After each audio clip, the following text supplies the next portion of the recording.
The dangerous RAG bug is not bad retrieval.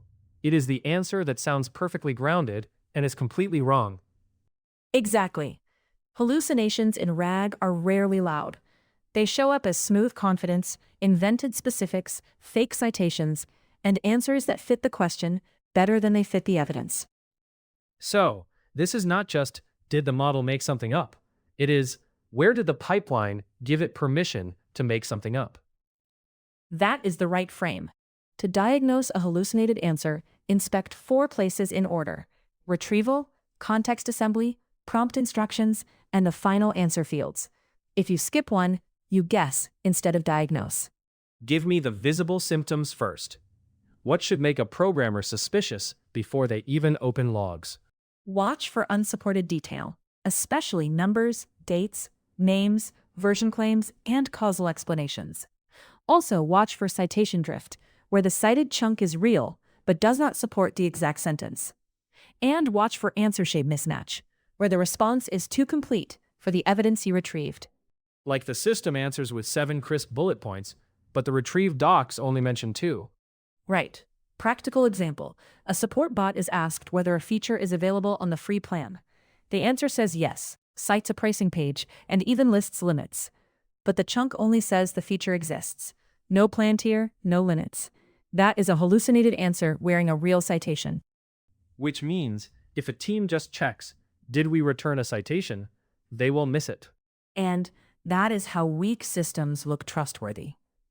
The winner is not the team with the most fluent answer.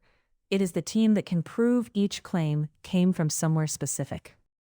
Okay, first stop, retrieval. What fields do you inspect? Inspect the raw queries sent to retrieval. Any rewritten query, top K results, similarity or rank scores, source IDs, chunk text, document timestamps, and whether metadata filters were applied.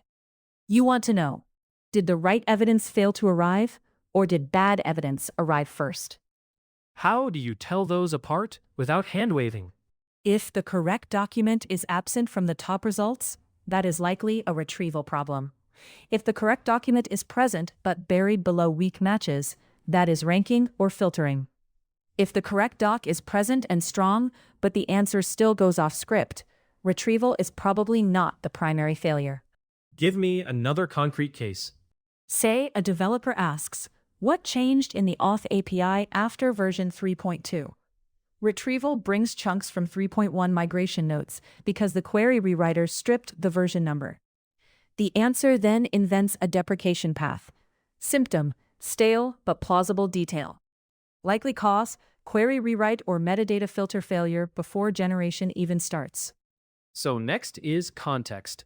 This is where a lot of teams get sloppy. Yes. Inspect the assembled context exactly as the model saw it.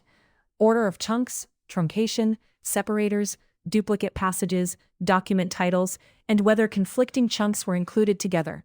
A perfect retriever can still feed a confusing prompt if the context packer mangles evidence. What visible symptom points to context assembly instead of retrieval? Contradiction blending. The answer merges statements from different chunks into a synthetic truth. Example, one chunk says enterprise only, another says beta users can try it, and the model answers, available to all paid users in beta. That exact statement exists nowhere. The evidence was present, but the context layout encouraged fusion.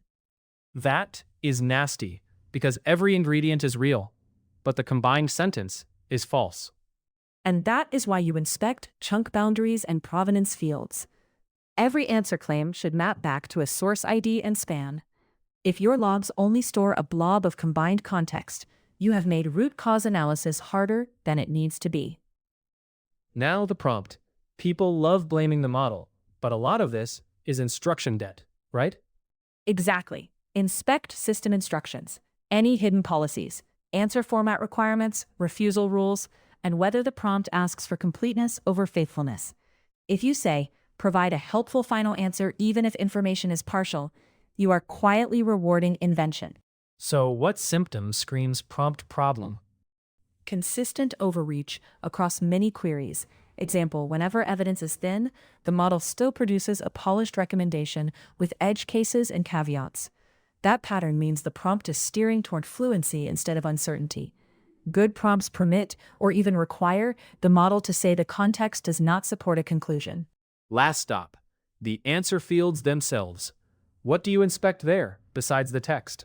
Inspect structured citations, confidence signals if you generate them, extracted claims, quoted spans, and whether each sentence has support. A useful trick is to post-process the answer into atomic claims and verify each one against retrieved spans. Unsupported claims tell you more than the average answer score ever will. So, the separation logic is, missing evidence means retrieval. Present but distorted evidence means context. Repeated stylistic overreach means prompt. And unsupported atomic claims reveal the exact failure surface. That is the playbook, and the strategic consequence is big. Teams that debug at the claim level can tighten trust without making the product timid. Teams that only eyeball final answers either overcorrect into refusal or ship confidence theater. Which means the real power shift is from demo quality to auditability. Yes, a hallucinated answer is not just a wrong sentence. It is a broken chain of evidence.